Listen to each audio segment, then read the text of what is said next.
Welcome to The Expert and the Idiot. We're joined today with Jimmy Ma of Gekko Gecko. And what's the significance behind that? The Gekko and Gecko. So a lot of people don't know, but the gecko, because mostly I do a lot of work with tokay geckos. So their scientific name is Gekko Gecko, which is the Gekko and then Gecko. So I put the "and" in there because I work with a lot of the tokays, also a bunch of the other geckos in that genus, but I also work with other geckos, so like gecko and gecko. Right on. All right. I don't know if anybody knows, understands the significance of playing with the. Yeah. I was playing around with the scientific name. Cool. So, what got you into this? When did the obsession start?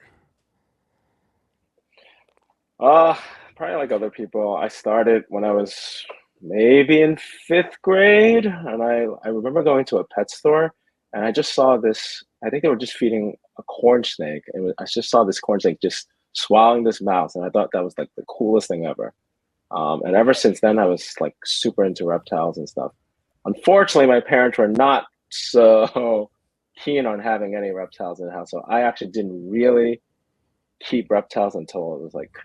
I had a little bit here and there when I was in high school, but then it was really in college when I started keeping reptiles like seriously. And I've kept almost everything. And then you're like the Catholic school girl, right? Like once you were able to have them, then it was everything. And oh yeah, it was everything. I mean, just like I think I've kept things that like I probably had no business keeping. Because I was just like, once I was like, oh, get this. I remember I was like, I don't know, maybe like 20, and I got like a croc monitor, and I was just like, oh. And it came shipped next day, and it was just like, maybe this is a lot bigger than I thought it was. Wow. Cool. How did you even keep a croc monitor? You're in New York, right? I was in Long Island, so you could have them, and there was actually there's actually a pet store. It's not there anymore, but in Long Island that used to have like lots of croc monitors. But I actually got this one from Florida. Yeah. So who'd you get it from? Crutchfield? Energy. No, it was a place that wasn't even not in business anymore. It was like Extreme Exotics. I know there's something else called Extreme Exotics now, but it was like the same people. I remember this was like early 2000s, so this was a long time ago. Yeah. So you're big into the lizards, obviously. Is that like your primary focus? Was that your first love? Yes. No, I've actually, as I said, I had like a whole journey, So as a kid, I'm really into animals and all that stuff. As I said, my parents were not quite, so cool in that. So for most of like my teenage years, I was really into keeping fish. They were able to deal with the fish. A couple of years and I still have a lot of fish at home too, but and then when I got to college, I started keeping a whole bunch of different things. And then somewhere when I first started working, I got into ball pythons.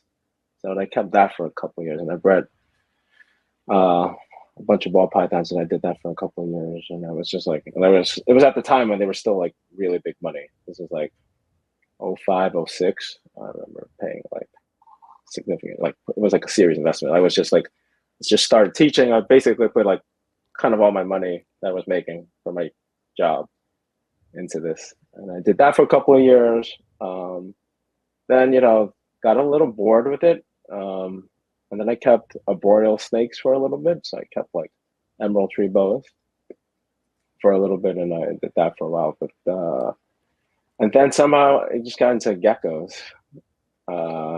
Leachies was probably the first one it was because I was getting bored with the ball pythons. I was trying to figure out like, this is really like, I got all these things in like all these expensive snakes in these drawers. Kind of cool, but like it became like a chore. Just like cleaning them, feeding them. It was just like, oh, it wasn't quite needed something different. So I was like playing around with different geckos. I tried leopard geckos for a little bit. I tried fat tail geckos. I eventually came across leachies, and I thought they were the coolest thing. So I did that and I've slowly been building up my leechy collection. And then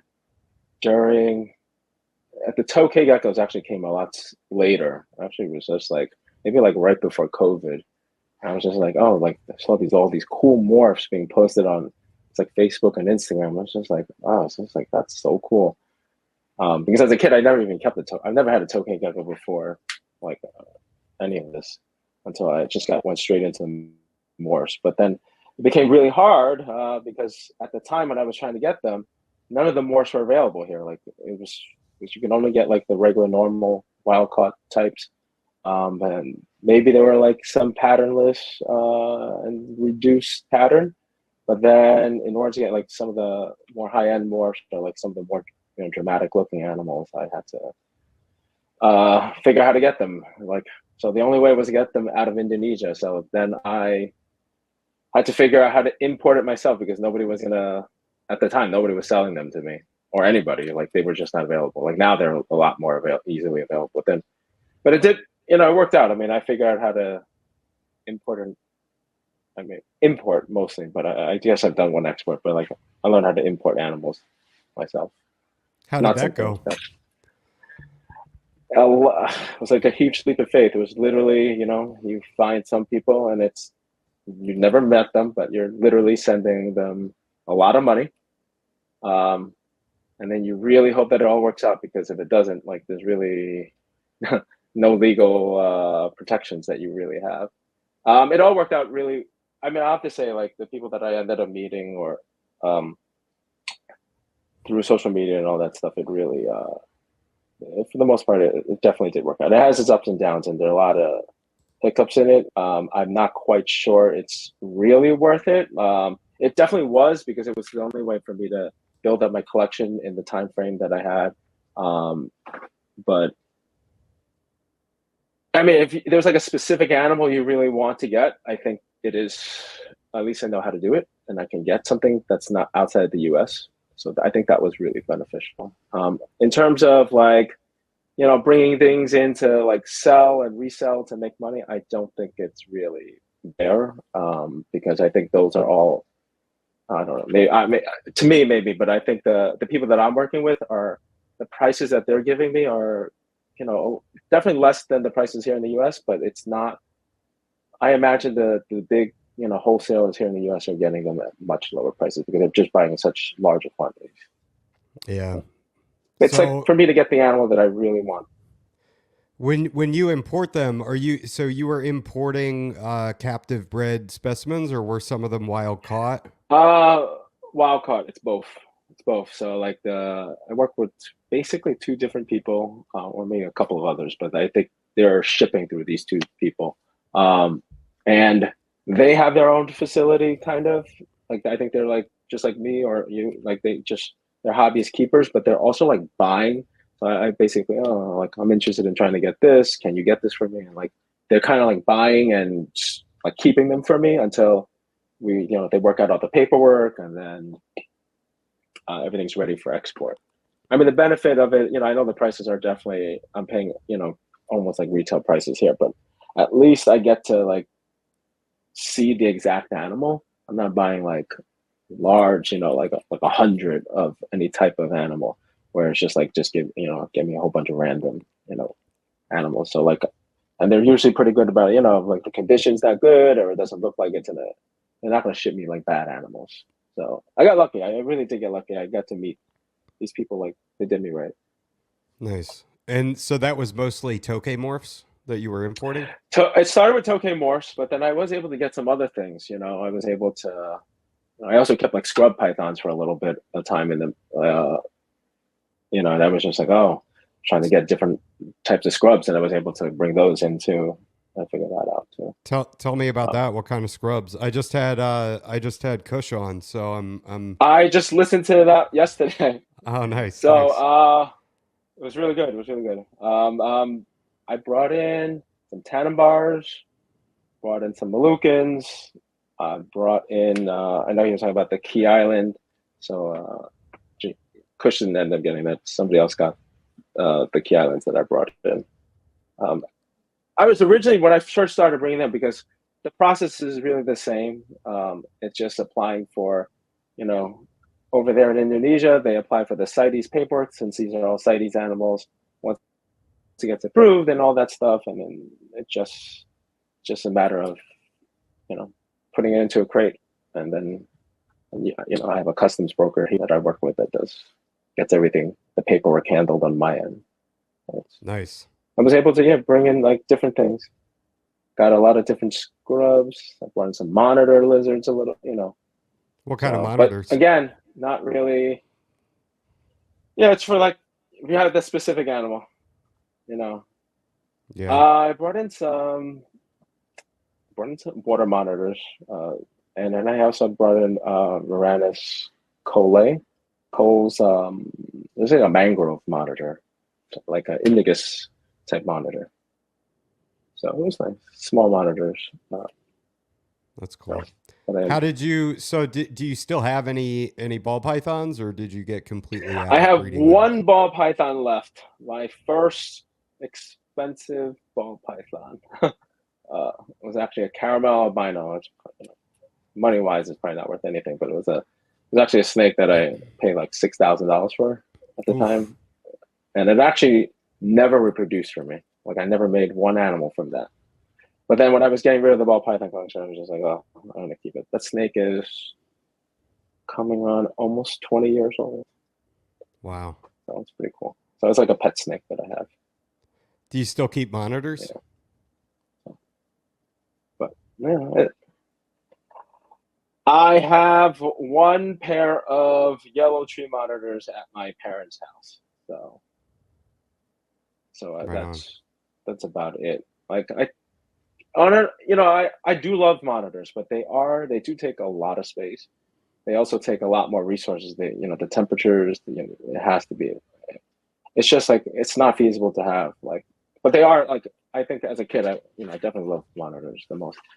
And I even I've kept when I was young. I said that it's like I almost kept like tree monitors were definitely my favorite, and I kept every type of the tree monitor, blacks, yellows, greens. I even had the gold spotted ones, like from the very first batch that came into the U.S. like 20 years ago.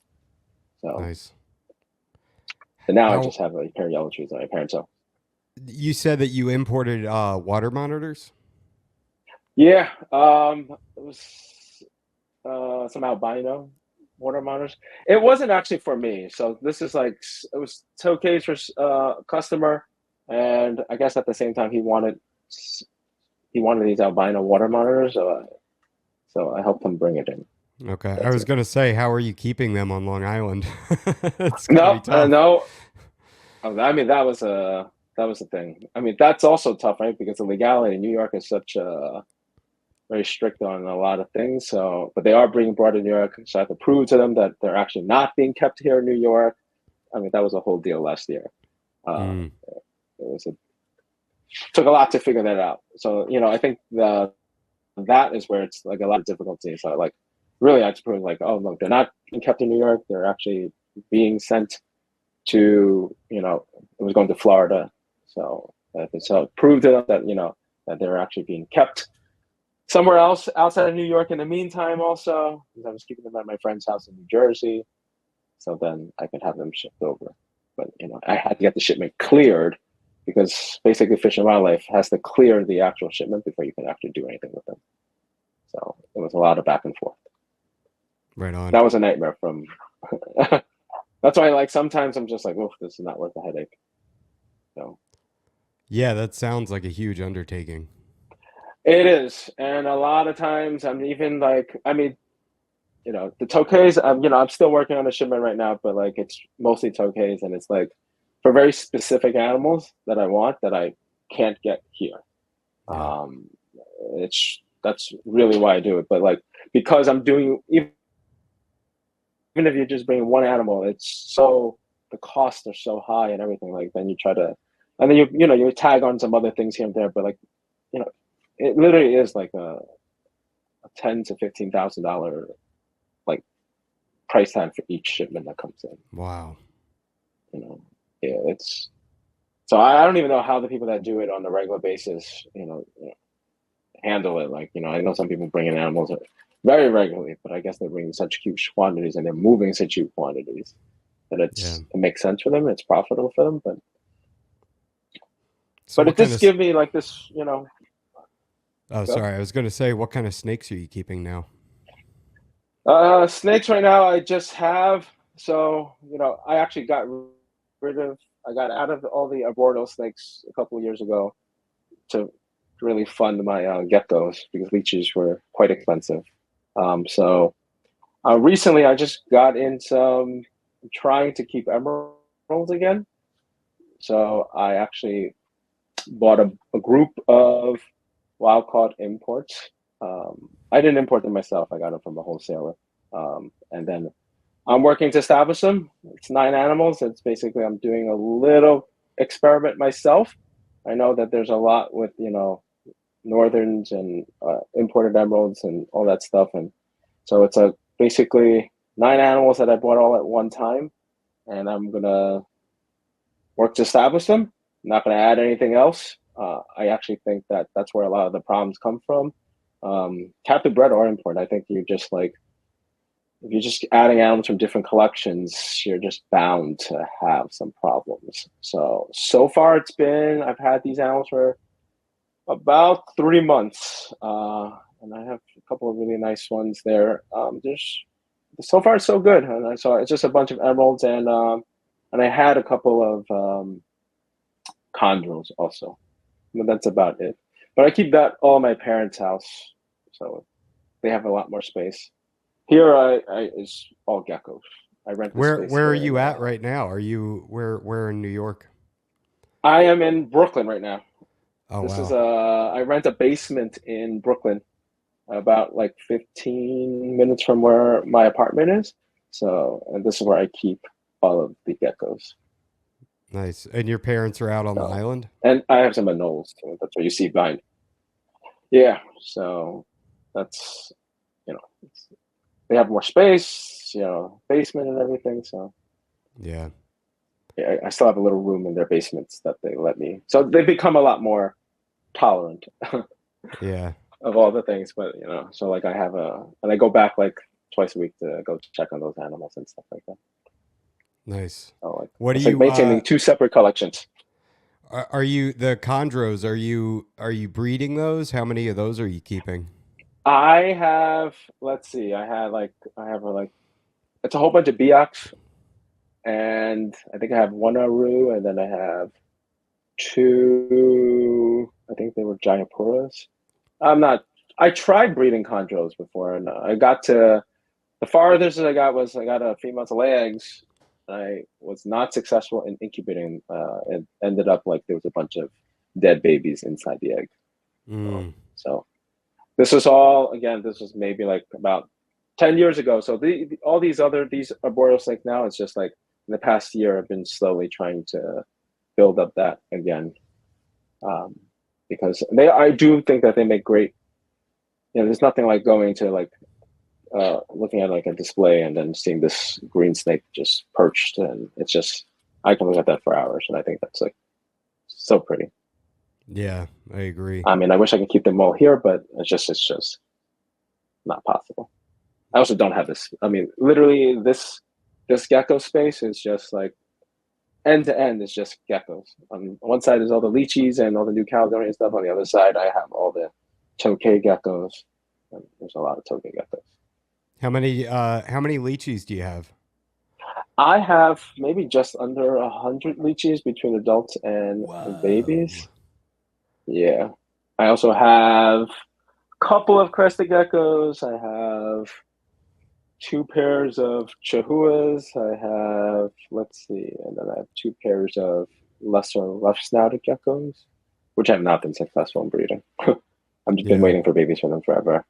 But leeches I've been pretty good at. I've been slowly. I only really like the the big lychee, the Grand Terror Island lychees. So all my lychees for the most part are either pure locality GT animals, or I have some GTX type things that I'm trying to like just basically work on building up color and the size together. So that's on all this side of the room, and then on the other side, because it's also hard because there's one big room, but then I have geckos that kind of like two different climates. You know, the lychees kind of don't like it too hot, versus the tokays, they need it a little warmer. So that becomes a constant struggle. Spring and fall the best because I think it's like a temperature that they both they do well in. It's like in the middle of winter here in New York, it's really cold. The lychees can actually take it pretty cold, but then the tokays can't. They're starting to get sick, so I'll have to use heaters on one side of the room. And then in the summer, it's the opposite, right? Then the lychees start, like, they can't get too hot. So I have to turn on the AC on this side of the room. I mean, thank goodness it is a very long room, so I kind of make my own barrier wall to try to block off. So it's kind of working. I mean, ideally, in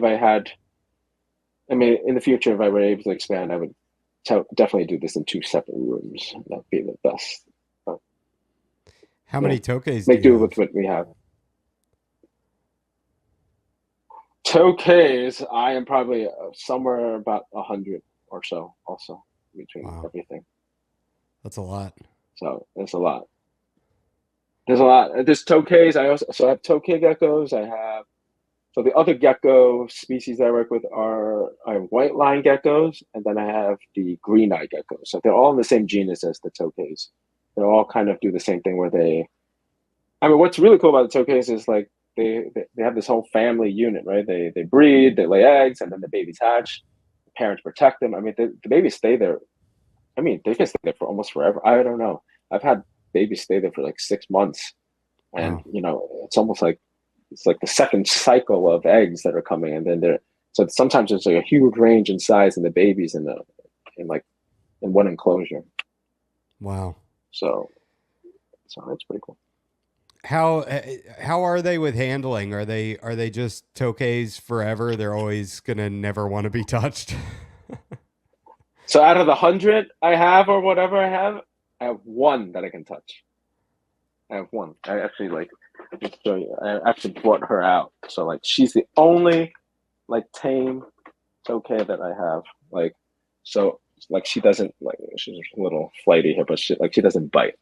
Like she's kind of like so she's not gonna like all the other ones are like just kicking, screaming, biting, pooping, like they just hate handling. I mean that's why in all the videos like she's a little but she's pretty good. Nice. Still a little flighty but they are not. I don't know. That's the hard part about the tokays. They're easy to keep, but in terms of handability, they are just not for a hand. I don't know.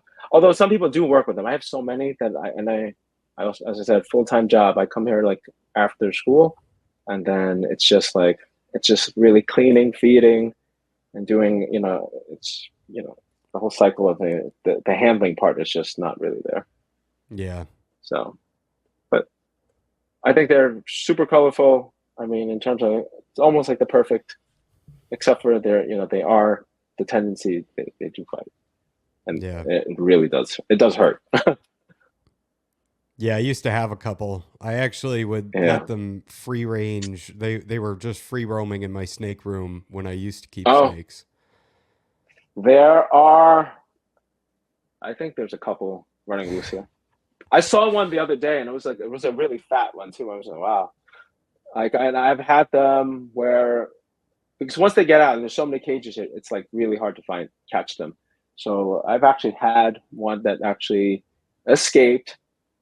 I mean, there's a bunch, that have escaped, and then like they've laid eggs, and I found the eggs like behind like a freezer actually. Wow. So I was able to hatch that egg out too. No kidding. Yeah, so like there's definitely out there, and I have so many loose crickets there's no shortage of food in the room. How are the lychees with handling? Most of them are pretty good, I have to say. Out of the cage, once you get them out of the cage, they're pretty good. So Lychees, for the most part, when they're small, they're fine. But once they get a little size, some of them get extremely cage aggressive, I guess. They're like so defensive. Like, or I mean, I have some that are really aggressive, even holding, but I would say that's like rare. Most of them are pretty good. Like you just pull them out and then they can get handled once they're used to it. It's like the initial taking them out, some of them will be like kicking and screaming and they try to bite and everything. But maybe I have like 3 or 4 males that are super super aggressive. Like every time, like especially at night, and you're walking by, they're going to start and bang at the cage. They'll come right up to the cage door and start charging and everything because they see you. Wow. Can be a little scary. But it's different. Would you say a female makes a better pet, or is it the? You know what? Now that it's not necessarily true, because so for my adults, I think I have maybe 3 or 4 males that are super aggressive. But right now, I'm raising up a bunch of like year-old or 2-year-old animals that I'm holding back. I have 2 females that are extremely aggressive. They just became that way. Actually, they weren't like that when they were smaller. So they just have this cage and they're just super protective. Like I don't even have to touch them. I open the cage door and they start charging and screaming. Like wow. So that's wild. Kind of like, I mean, I think it's kind of cool too. I mean, but if you can get them out, they usually do tolerate the handling pretty well. And then I had one. It was so funny. I was at the last reptile show that I did. It was actually it was one at Long Island, the Nassau reptile show, and I had an adult lychee. It was just on my backpack. It was just hanging out the whole from 9 to 4 or whatever the time that it was, and it was really cool. I mean, there was like one I guess customer or potential customer that was walking by and was like, "Oh, I really want a lychee," but then I'm really afraid that they're gonna bite and everything. Oh, they don't bite, they don't bite. And then I was gonna show her, but that was the one time it did bite me. So then in the middle, I had this bloody finger. He just gave me like a little nip. So lychees, like what they do is they bite and then they just like go. Different than a tokay. Like a tokay, once they get a hold of you, it's like I've many tokays where like like if they bite you, they just clam down. I don't like, sometimes you just have to wait until they just decide to let go. Yeah. So which locality is the biggest for the lychees? The biggest would be a Yate, I think would be probably the biggest. Yate or Mount Humboldt. I'm gonna grab one for you. Sure. Because they are pretty big. He's actually one of the aggressive males, but let me see. Here, wow, is a large, like, he's probably one of the biggest animals that I have in terms of lychees. So it's a bit like 14 or 15 inches. Wow. Of gecko. So at night, this guy gets really cage defensive, and he will charge and he will bite and everything. But he is like pretty big unit of an animal. I want the biggest lychee I can get. Yep. When I was getting into that, like there's so many different types, but I was particularly drawn to types that were just basically big.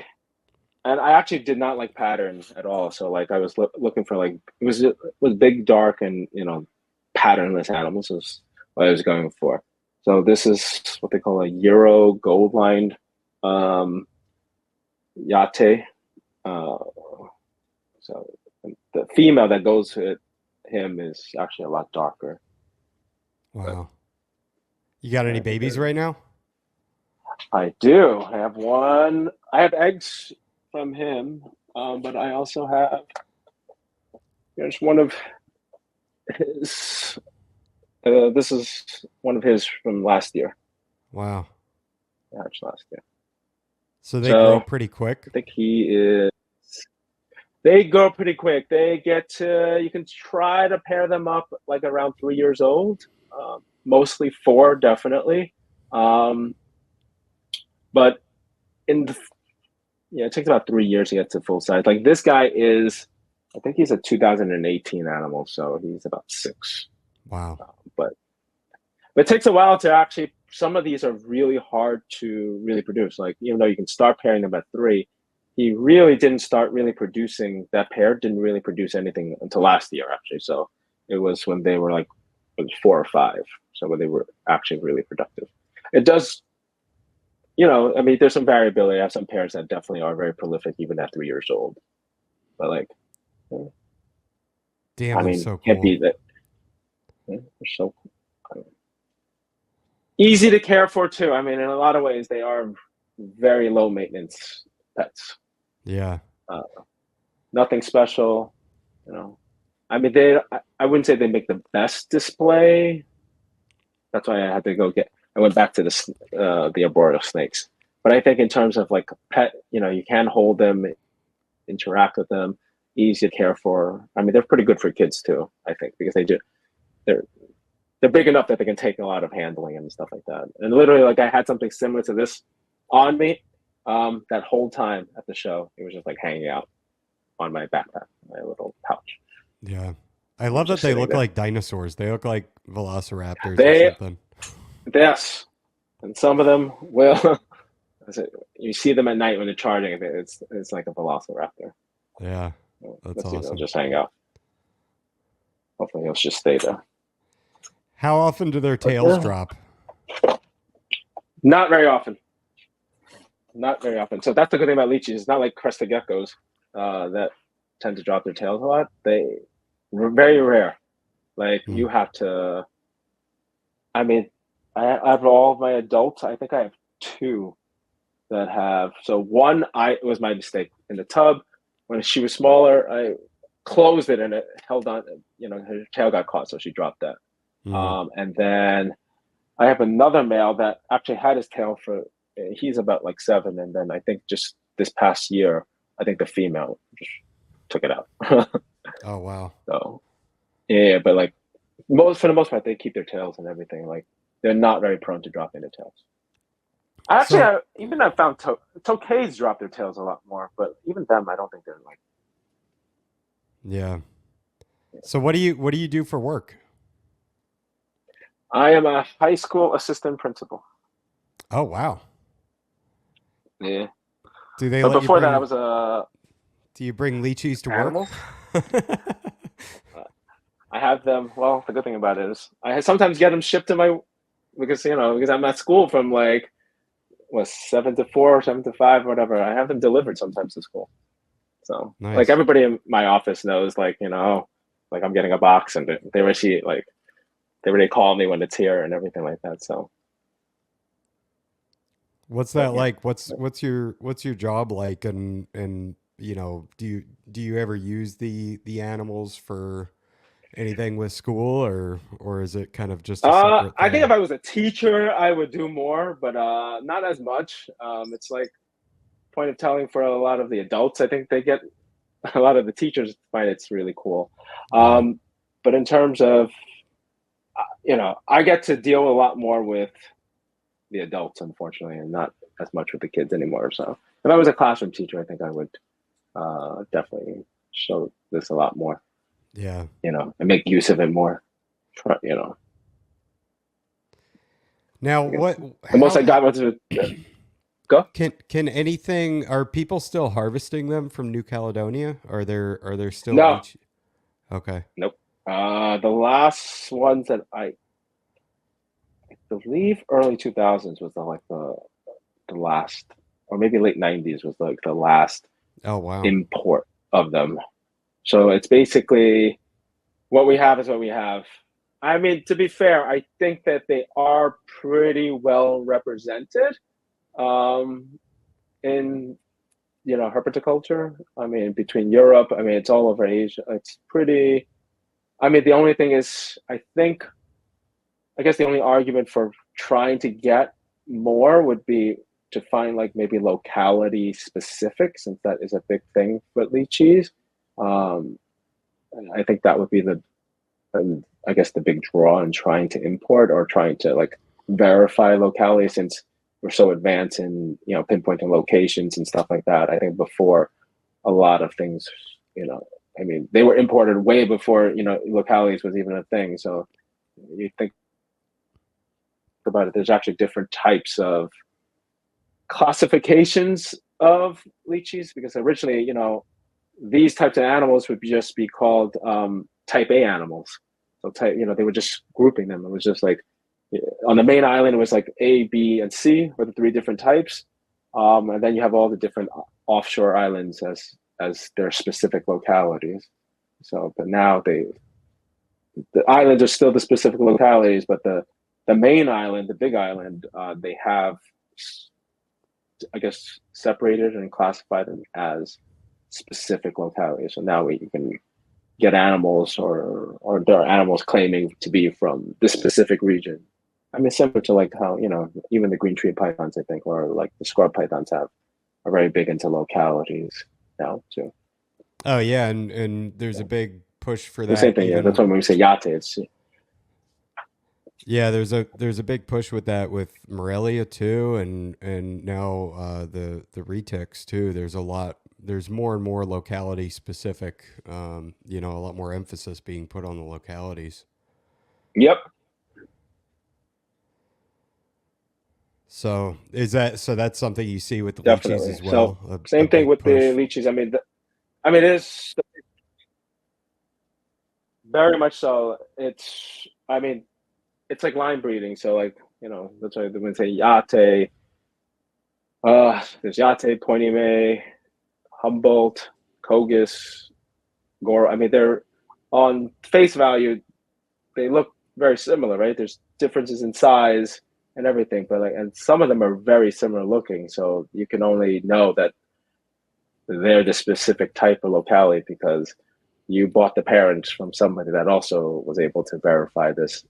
And then, and that's where I guess sometimes I think if it's like similar to like why people are spending a lot of money on like a specific dog or something like this is like this specific line of whatever.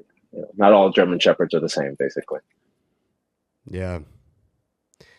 Yeah, I just want so you're saying that the Yate is the biggest locality? Yate in terms of like size wise. So like some other ones, like I have like Pointy May that are similar in size. I think they can get like the same. They tend to be a little slimmer, and not as big. Let me see if I can grab one to compare.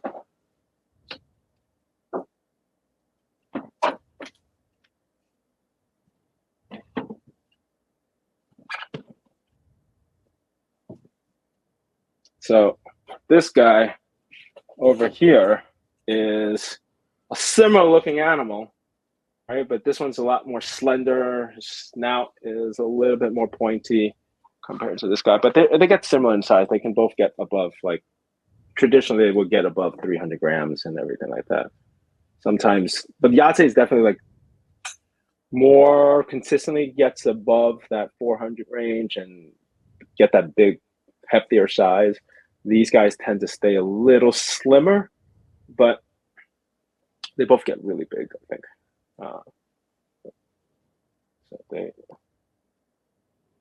That's awesome. And you can see it, they're very similar looking animals. But they seem to do that jump without looking? Yep. Leap before you look. Yep. They definitely just jump. So that's why sometimes if you leave them perched on, then they just hang out there. Because most of the time in the daytime, they're pretty inactive in the daytime. Yeah. And how are they when they breed? Are they? Depends on the look. Right? These are the. Oh, sorry, crosstalk. No. When they breed, yeah. When they breed, do they get pretty aggressive with each other? Can they do a lot of damage to one another? Yeah. So that's the other cool thing cool and tricky thing about this is you can't just put a male and a female together and then it's going to be guaranteed that it's going to work. It's really it's more along the lines of, they have to like each other. And they have to they bond and everything. So like pairs that are bonded will stay together. They'll sleep in the same hide. They'll share, they'll feed together and all that. So it's the bonded pairs. Those are usually the ones that are the most successful. And then they lay, but a lot of times they fight. some pairs will get along for 1 year, and then the next year they don't get along, and Mm. then they start having issues. And this has happened where pairs will get along for a couple of years, and then maybe by the fifth or sixth year they get tired of each other and they start fighting, and then you get no production, and then the fights can get pretty brutal. Now is a common, a little bit of fighting is kind of normal. Sometimes they just have like a little bickering. So sometimes during the breeding season, you'll see like scars on the head, especially between the male and female, and it's both. Like in some pairs, the females are more aggressive. Some pairs, the male is more aggressive. This point he made is actually him and his partner are not quite as amicable as the Yate pair that I have. The Yate pair is pretty, like, I've never seen any scars in them or anything like that. They've been getting along. They've been together since they were 3.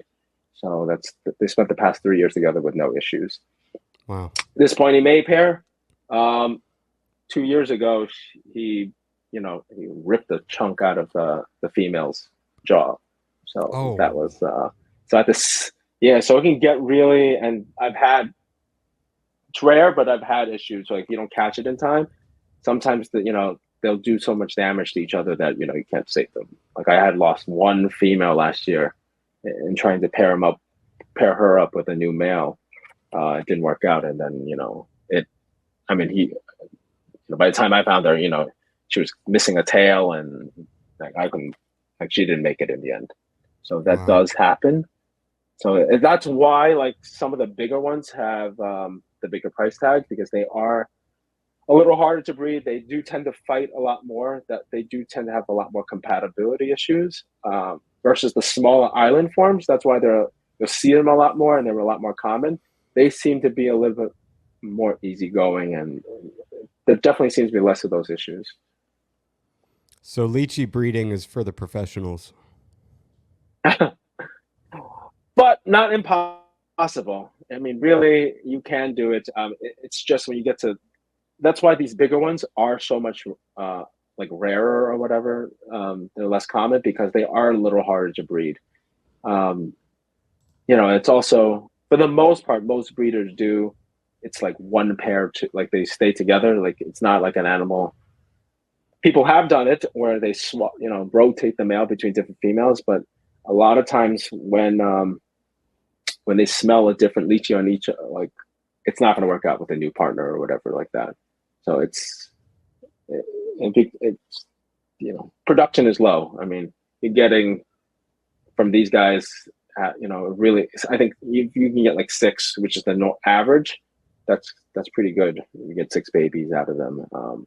But I have to say, like, some of these specific localities have been not quite as prolific for me as some of the more generic stuff.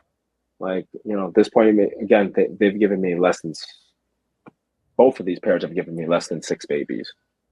Wow. I mean, but as I said before, this pair does have a lot of issues. So every year I get about 2 babies from them, or 2 eggs that I'm successfully able to hatch. So what do you do with the eggs once you get them? But there are different types. I mean, these are just animals that I have specific locality information about. And as I said before, they look very similar. And before people were into the localities, I said they were just classifying them as A, B, C. And then I have some animals that look similar to these guys, but they were not, there was no very specific information. So then I just called them GTAs, and some of those are very prolific, actually, for me. So what are you doing with the eggs when you get them? How do you get them to hatch? Really simple. It's just room temperature. Literally, you can do many different things, but I just put them in like a deli cup with some of this incubation media, and I just leave it in the room. Wow. So it's can't beat that. It's super easy, but like, the eggs lychee eggs are temperature. I think the sex is dependent on the incubation temperature. So if you keep it on the cooler side, then you're gonna hatch more likely to hatch females, take longer to hatch. Warmer, then it's gonna be more likely to be males. and Hmm. quicker to hatch type of thing. So what So, temperature is room I temperature? keep right now it is 75 on the side. So I actually have the air conditioner set right now. It's a little warm Okay. today. So but then at night it drops a little. So far I don't do anything very specific. And then so I kind of like hatch a mix of depending on when the egg is laid. If it's a little later in the summer, it's probably more likely to be a male because the room is just naturally warmer. And then if it's a little early in the season, those eggs are more likely to be female. And then in the middle, it's like like a split, male and female. Wow. So how many eggs do you have right now? I have no, they just started. So 1, 2, 3, 4, 5, 6, 7, 8, 9, 10, 11, 12, 13. So 26 eggs. Wow. So leachies.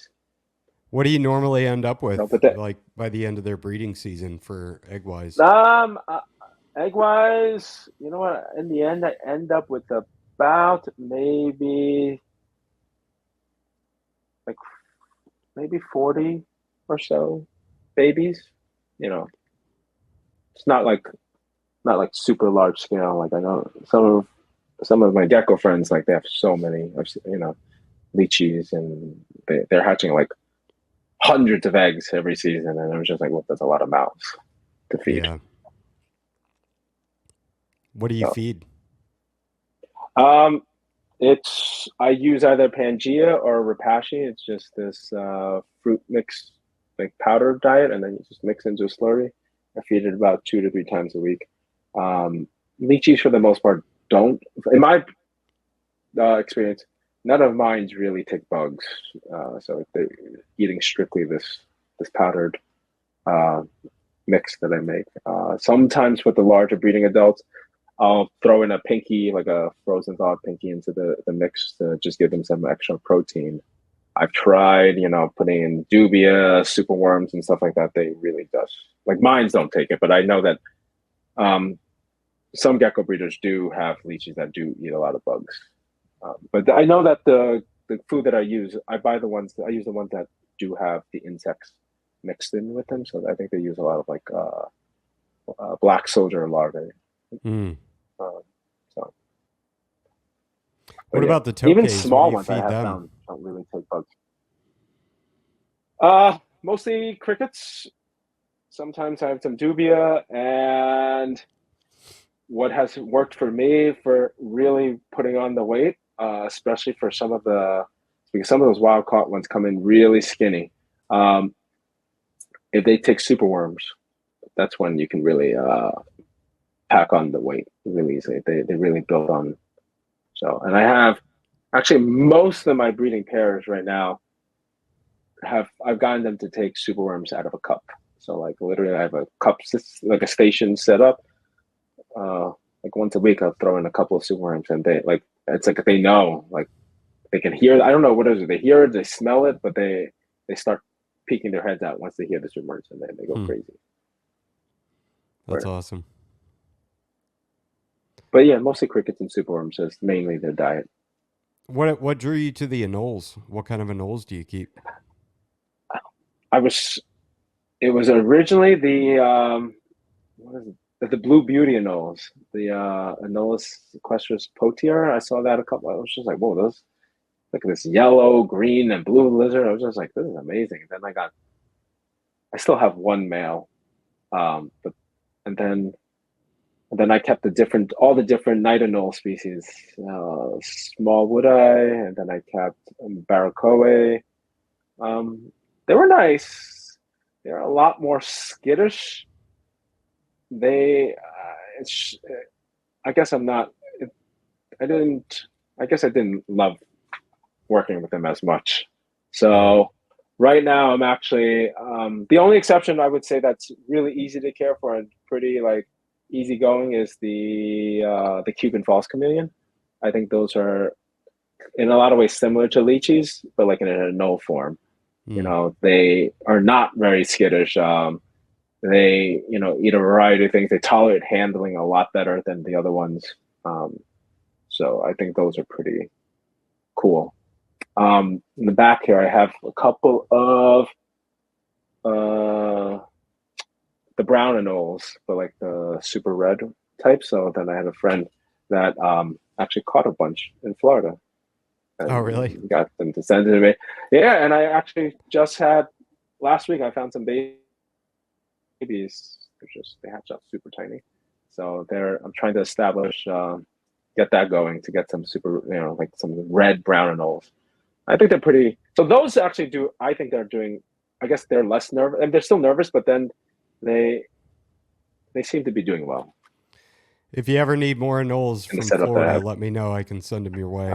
Yeah. I think they're so cool. I mean, they're like that's kind of cool because I have there's like a group of them in each one of those cages, and then when you throw in the crickets, that's like truly like a whole bunch of velociraptors just going running and then chasing down the crickets and just pinning them down. I think it was really cool. Yeah.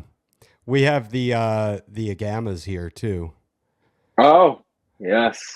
Yeah. I took my kids out. We got some fish traps, some fishing traps from Temu, and we took them out and filled them Oh, up with like 4 dozen crickets, and yeah, we had probably a dozen agamas in maybe 20 minutes. oh, that's so cool. I mean, Yeah. I guess not so cool. I mean, there's all these invasives that have established themselves down there, Yeah. but I actually, I got a bunch of Florida stuff here because he also sent me, my buddy sent me some gay geckos, the Mm, grandest geckos. So I have those two, and two of them are there's a pair of those that are from Florida as well. So like nice. catch almost. Well, I think those anoles are invasive too. It's like everything Yep, that you see here is yep, invasive. yep. The nose are invasive too. Um, I mean, look, they're pretty cool to keep. They're definitely much more colorful than, like, let's say a lychee. But I do think that and they do eat a variety of things, and they're pretty easy to care for too. Just, I don't know, it didn't quite do it for me as I thought. Yeah. So you're trying to breed the anoles from Florida that have the red on them with the red head. Yep, yeah, like they're actually like the whole body is pretty red. So I was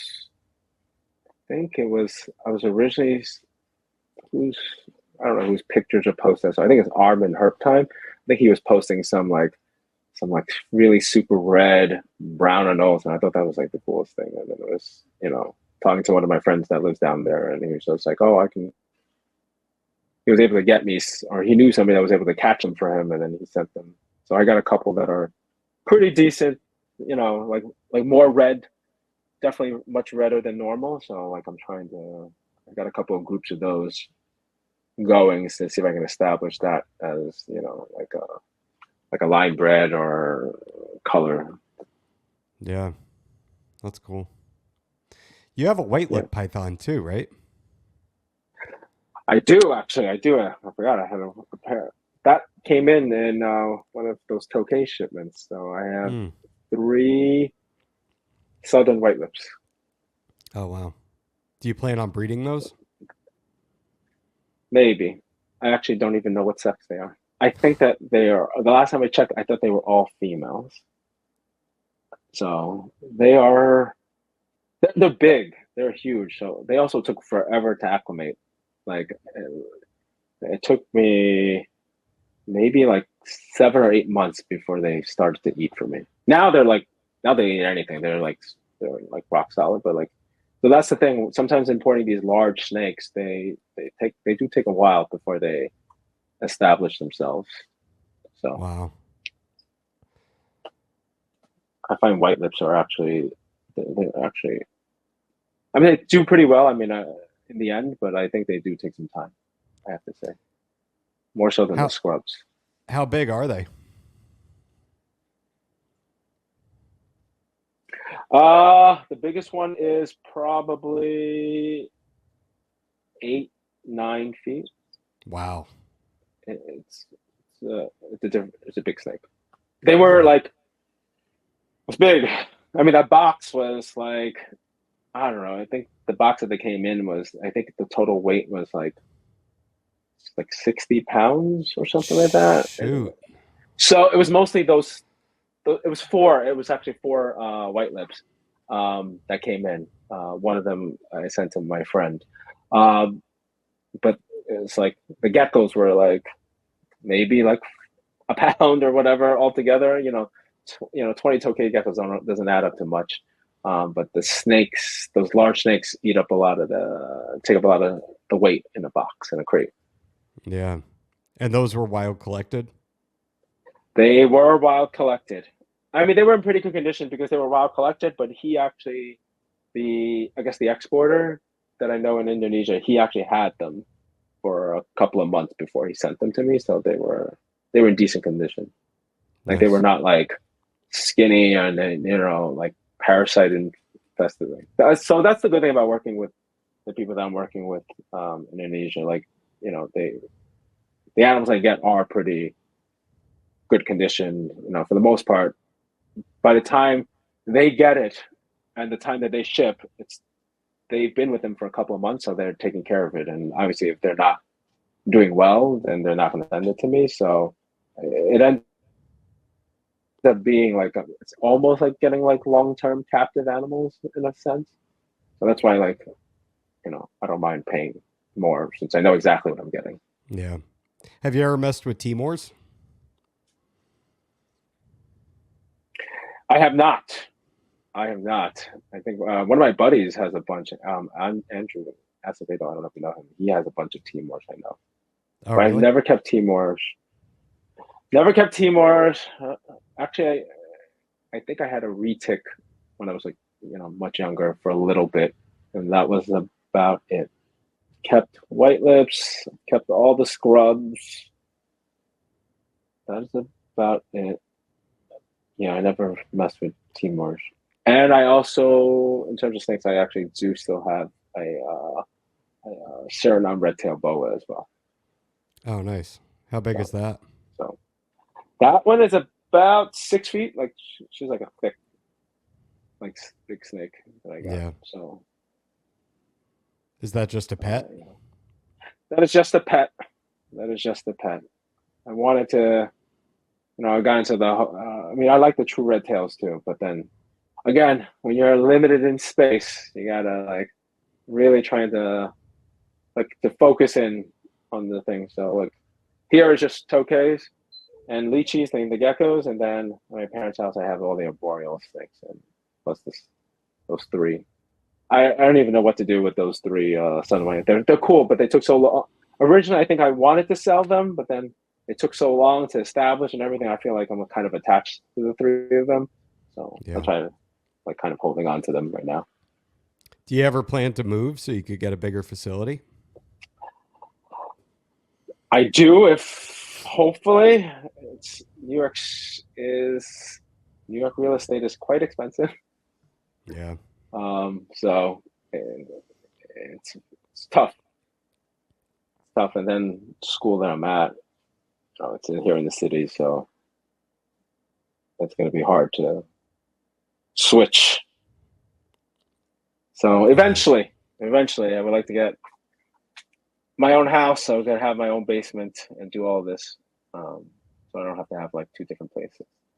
But Yeah, it's so hard right now with the housing market, though. Everything is just through the roof. I know it is crazy. So, I mean, I'm lucky I found this spot that, it's big enough. It's not, the rent's not too horrible.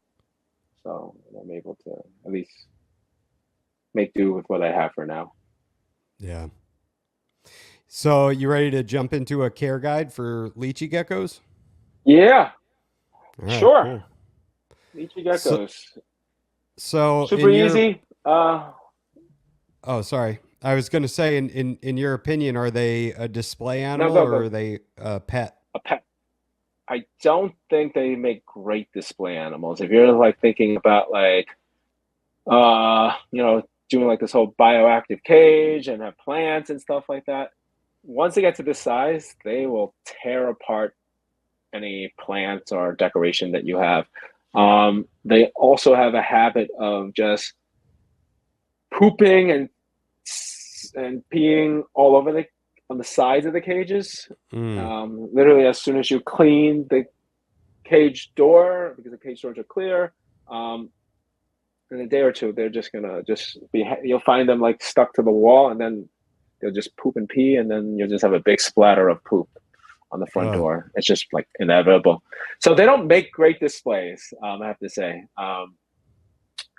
Great for handling. I think that's why some of the smaller geckos are probably better for display. I mean, I think day geckos make amazing displays in terms of they're out all the time. In the daytime, you can see them, and they're not so big that they get destructive. So, but in terms of, yeah, it's for adults. My cages are really just a bunch of cork tubes, and a nest box, basically a plastic container with a hole drilled on the top so they can go in, and that's where they usually lay their eggs. And that's about it, because that's easy to maintain, it's durable. And then they literally just hide in the cork logs for most of the day, and they come out at night. Do you keep them on substrate or paper? I use substrate. And the adults are in bioactive cages. So they are on like a mix of cocoa and mulch and the cocoa. So cocoa chips and the fiber. Sometimes I'll put a little sphagnum mox inside. So it's just some substrate mix, and there are isopods and springtails in each of the cages, so they actually take care of a lot of the cleaning. And they've been pretty good about it. Like, it's really just spot cleaning here and there, and then just cleaning the sides of the cages and stuff like that, and then just taking out. It's really just like adding bedding, and it's actually worked really well for I've been here for about 3 years, and some of these cages, like, I've never had to like completely like take apart a cage and clean it out like that. It's really like, and it doesn't smell bad or anything like that. The isopods really take care of all the poop and everything like that. Nice. What do they require as far as temperatures? Room temperature. That's the beauty of these geckos. Whatever you're comfortable with, they will be comfortable with it. So you can do cold. I mean, they can take it down to the 60s, even maybe a little lower in the winter. And in the summer, they can go as high as maybe 85. Definitely, you do not want to go above, you don't want to hit 90s like other lizards. They will definitely suffer like that. But I've had the room sometimes at its hottest in the summer, has gone up to 85 ambient, and they are pretty good about it. They're fine. But I think their most ideal temperature is probably in the 70s. Mid 70s would be the perfect. That's why if you're comfortable in your house, then they're going to be comfortable. That's their temperature. So literally just an air conditioned house is the ideal. Yep. Yeah, very much so. Yeah. 72, 70, anything in the 70s would be perfect. They do really well in that. What can they get down to at night?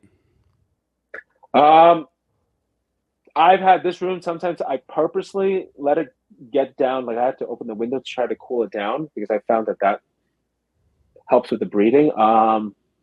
Go down to even the upper 50s. I've had it even sometimes when it's a really cold winter day, I purposely just open the window so they get some of that really cold air in.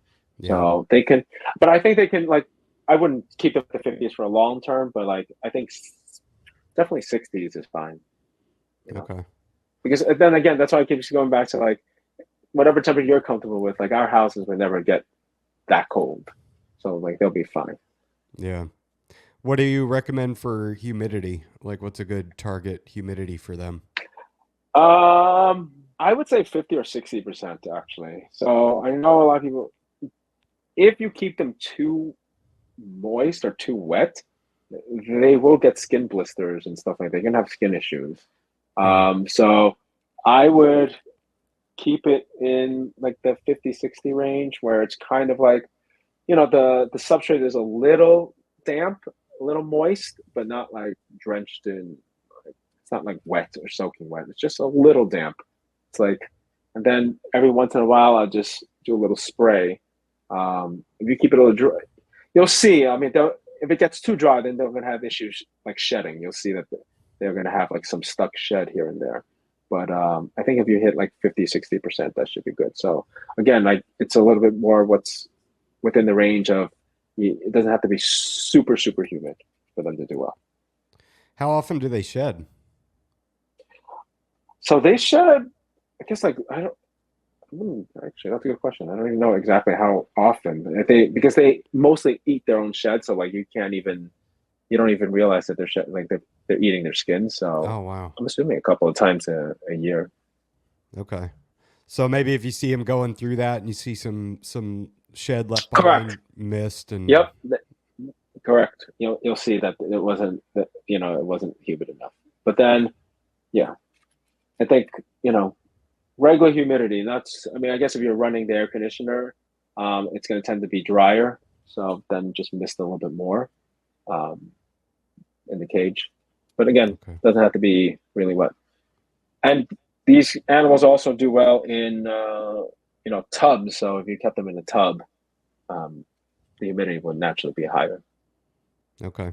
Do they have freestanding water out, or are they getting most of their moisture from the Repashy diet?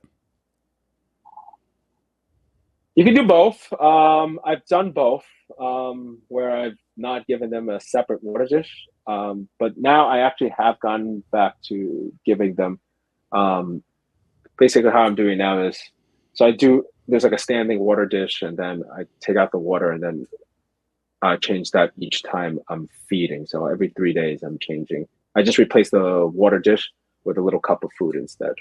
And then the next day I'll throw out the uneaten food and give them a fresh water dish. So okay. So how many days and some of them a will week? drink from a water dish. How many days a week are you mixing up the food for them? 3 days a week. Okay. About 3.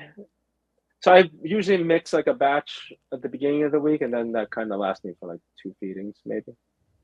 So I feel like 2 to 3 times a week.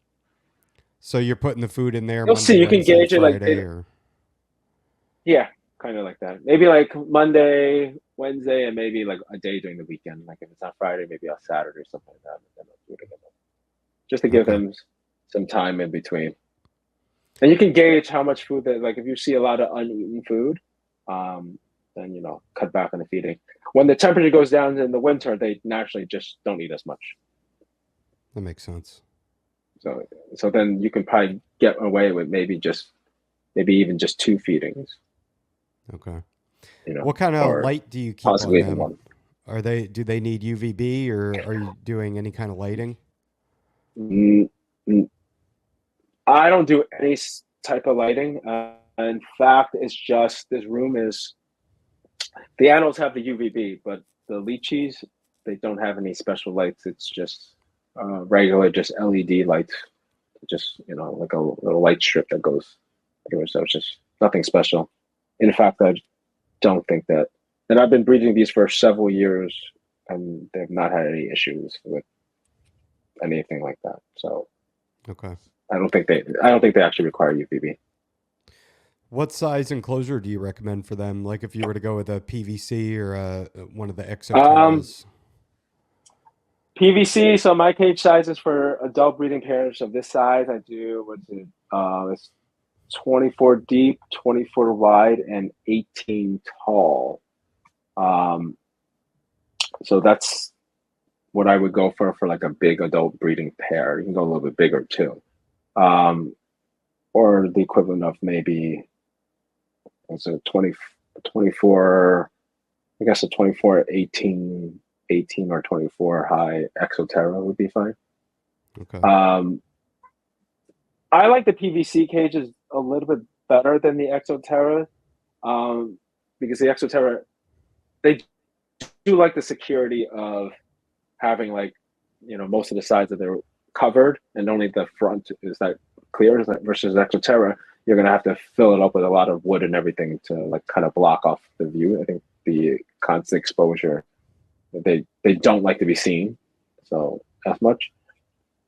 And then, glass, as I said before, they do have a habit of just pooping on the side. So, and I know some breeders definitely do use exoterras, and then there's just a lot more to clean. Otherwise, you're just looking at some poop stains all over from each side of the cage. So I actually do like PVC better than exoterras. But they actually don't. I actually found that they don't love like big cages.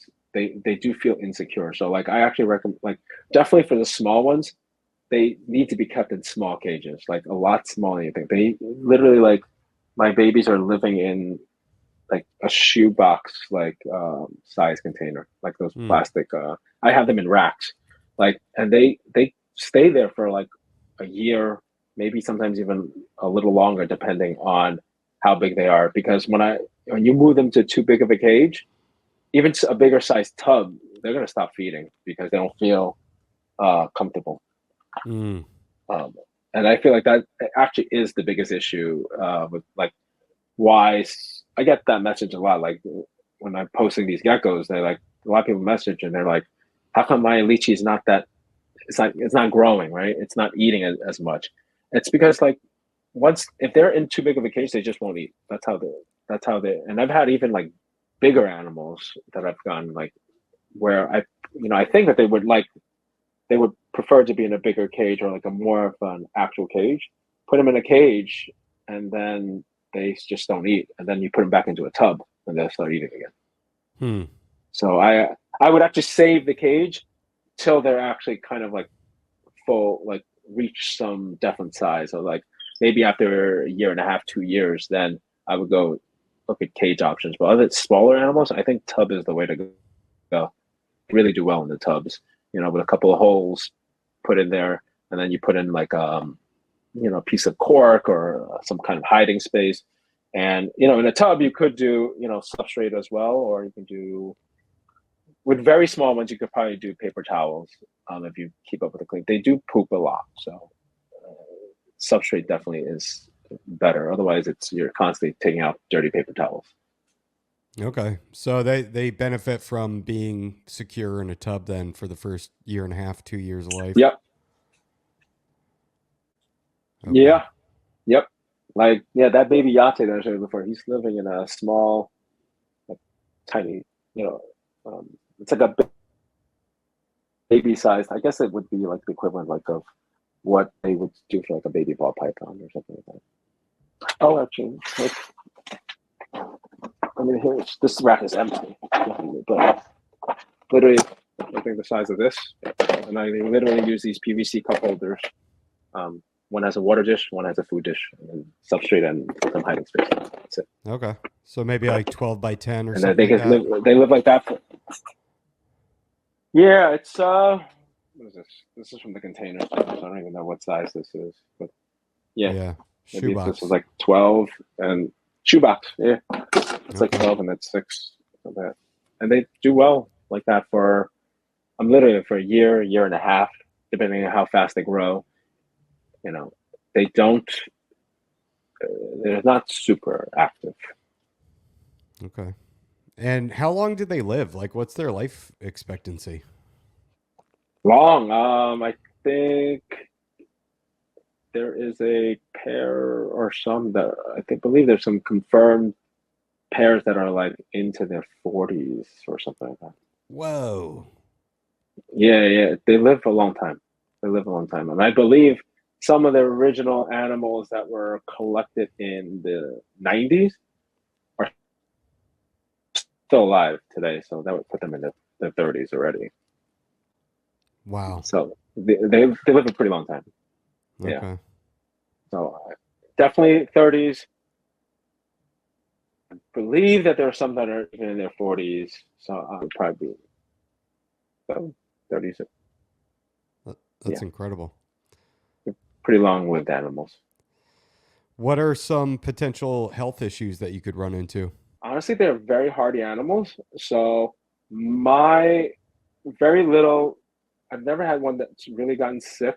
All my health issues have been through breathing issues where they were fighting, and then I had that two separate females, right? Like that were beat up by their males. So, like one has like a broken jaw, one has a piece ripped off. So it was more like that were the issues. Otherwise, they're very, very hardy animals. They rarely get sick. They tolerate a wide range of conditions. So otherwise, it's like the usual thing. But like they're easy fixes, like stuck shed. Um, Sometimes I had one that recently had like a prolapse, but that's really like out of like almost 100. That's the only time that I've had that. And I think that was maybe some issues with that she was having a hard time acclimating to here, and then she was stressed. I don't know, but hopefully I was able to get it back in by just pushing it back in with some honey. Yeah. So, but otherwise, not a lot of health issues for the most part, I have to say, because all these are captive bred animals that you would get anyway. So like, you're not going to run into any major issues with anything for the most part. So never had any major health issues. How often should you handle them if you're keeping one as a pet? Like, what do they tolerate? Some of them are pretty good about tolerating it almost. I would definitely handle them like a couple of times a week just so they're familiar with the handling. But like even these two, like they've calmed down after, these two are actually the more aggressive ones in the cage. So right now they're pretty, they get used to it. They tolerate it pretty well, actually. Like it's just climbing and just trying to find space. So they're very, like I actually, not these two, but I take, there's like one male that I have that's not paired up. So I take him to the shows with me all the time. So like, that's the one I like handle a lot. But they go right back to, the next day they're just eating again by themselves. So they seem to tolerate it pretty well, actually, I have to say. Nice. They're so cool. They don't freak out or anything like that. So I think that's. And do they ever like having two males out like that? Could they potentially start fighting right now? I've never had that happen, but if you kept them in the cage themselves, they will fight. Yeah, they definitely will fight. They are definitely a male, female, and some, as I said before, sometimes male and females fight too. Yeah, it's just how they are. Oh, and going back to the feeding, you said that you'll give them a pinky mouse on occasion. Would you ever throw like a fuzzy or? They could probably take a fuzzy. Something like this could take a fuzzy size. How I do it is I put, they mix the food. It's like this little like a protein shake almost, and then I just put in a pinky. I just leave it, and then next day it's gone. Like because when you're feeding it, they'll come out, and then they'll just slurp up the Repashy or the Pangea, and then they'll sometimes. And I mean, you could also put in like cut fruit in there. Sometimes if like like a banana, mango, you can cut that up and put it into the dish and mix it in with there.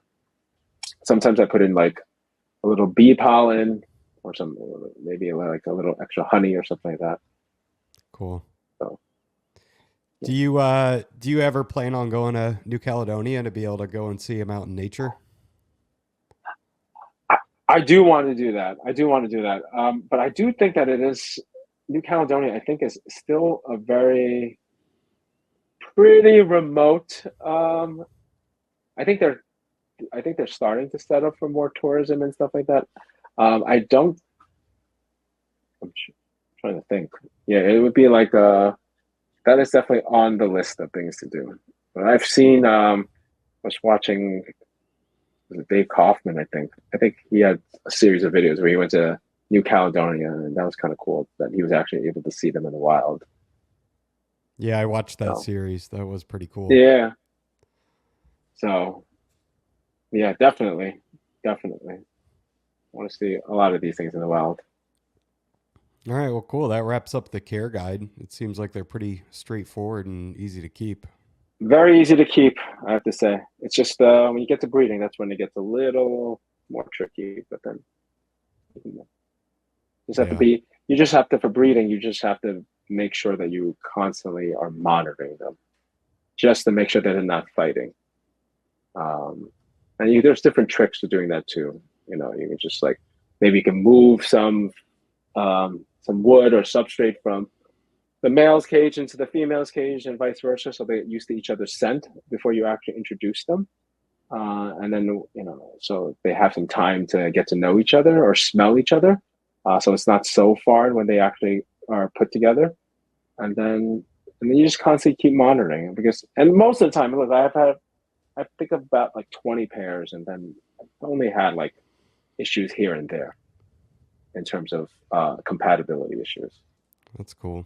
So, and you said you keep crested geckos too?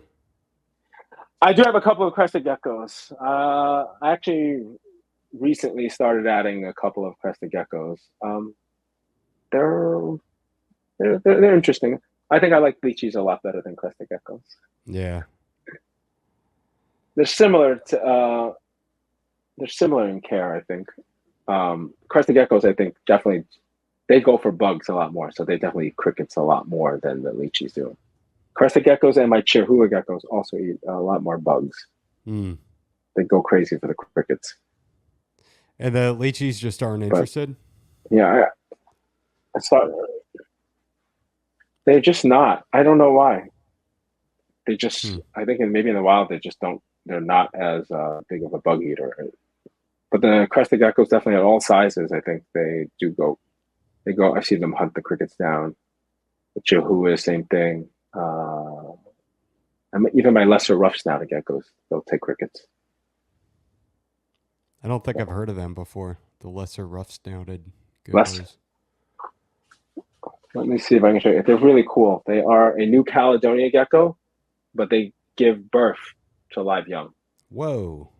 So, yeah. So they look like, let me see if I can grab one. Put this guy down.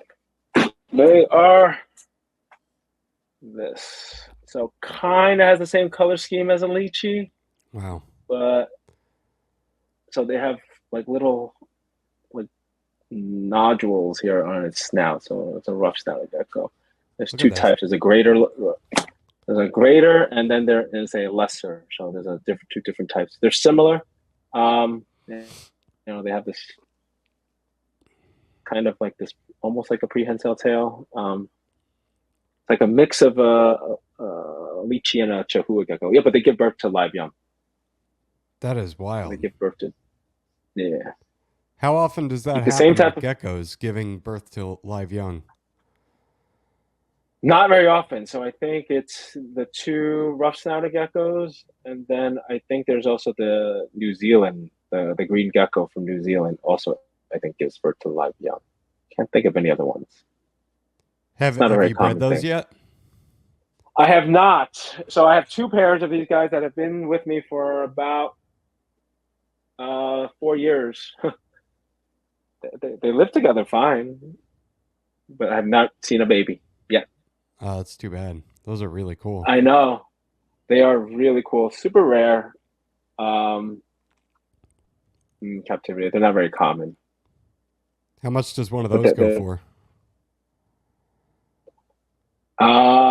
These I think are going for around I think like $4,000 a pair. Whoa. I don't know. They're like so rare, like I have not even seen them really. They're not very commonly available. Dang. I mean, at this time I paid, what was it? I think I paid like $6,000 for these 4 animals. Wow. So I got a deal for buying the whole group, but pretty uncommon. And then there's a greater rough-snouted gecko, which is it's bigger than it gets a little bit bigger, but it's very similar too, in similar camp. But they are very cool. I think these are very easy to handle. I mean, all 4 of the animals that I have are not very aggressive or anything like that. Yeah. They seem to less flighty than a crested gecko. Yeah. So what big projects are you working on? What are you working on next? What are you excited about? Anything on the horizon? Continue to expand on my leechies. I got a couple more of the big stuff specific locality stuff or specific lines that I'm trying to work out. I'm trying to really build out like big and adding some color to it. I've been particularly drawn to like large GT animals with red bars with red on them. So that's what I'm trying to work on with them. You can see, I think red is definitely a color that I'm definitely interested in working with, because then in the Tokay side, it's definitely working out my super red Tokay gecko project. So like getting that all red Tokay is like, I'm working hard to establish that. That's one morph that is an actual proven morph, but that I, for some reason or another, is not well established here in the US, which I have not been able to figure out, since it is, it's a co-dominant trait, and it's been known, and it's been in the US for many years, for at least the past 20 years almost. Wow. So I'm just surprised that there are not more of them. And even through in importing them, they're actually pretty hard to find also. Like, it's like very hard to get for some reason. Maybe there's just, I haven't figured it out. I mean, I have been able to produce them. I was able to produce one baby last year from my male.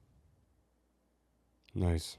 So, but that's what I'm really hoping to. And then in terms of the other Tokays, I'm working to, like, trying to establish my own lines of, like, I have a couple of albinos that I'm working with to try to prove out.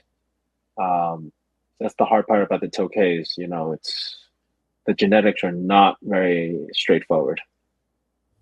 It's a lot of times you can put two visual morphs together. You think they're the same type, like two albino type animals, and then you're gonna hatch out a whole bunch of normals, or just basically double hets. Really? Wow. Yeah, that's the hard part. And then, same thing with the pieds. I think that's a thing. Everybody loves the look of the pied or calico Tokay, the white and the white blotches and all that stuff. But then you can breed two pied animals and then the babies come out normal. That's the tricky part. And they all will come out normal, I think. That's the thing. Some of them, how it's been working is some of them will turn into pieds later on in life.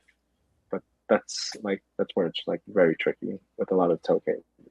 So now I think because there's so many more people working with them, we do know which morphs are actually proven, or we like that follow like the more traditional, like simple recessive or codominant type of thing. So we do have morphs of all of those types. So I'm just trying to work on getting going and breeding here. So then I can definitely be able to offer captive bred versions of all the morphs without having to constantly import. Actually, in the very beginning, when I first started, I would actually lose a lot of females. Just after a couple of like almost like 90% of them, I would actually lose from breeding. And I couldn't figure out why. Originally, I thought it was because they were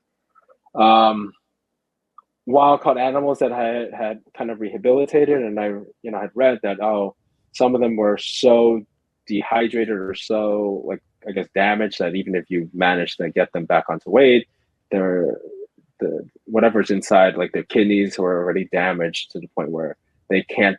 The breeding is going to be too much on their body and stuff like that. But then I also had some issues with just captive bred females as well. That would, the males would be fine, but then the females, after like laying a couple of clutches of eggs, would just kind of just crash. So what I realized was, what I've done differently is I've used, for the Tokays, I do think that they need UVB in order to be successful for breeding. I've had almost no issues like that I've seen, and I've put UVB on all my breeding enclosures for the Tokays, and I've cut down on that loss a lot, the mortality and all from the females. And I think that was really the trick. I think, I've never seen them really bask, but at the same time, I do think that it made a difference in terms of, I've had females that's been with their males, like a couple of clutches,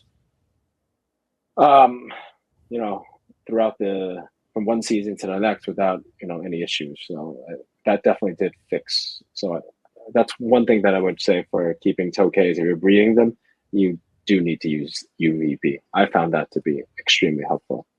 Interesting. So I would add that. What other species do you keep that you use UVB with? Because that I use the UVB with the Chihuahua geckos too, because I do know that they are more prone because the females lay kind of like more calcified eggs.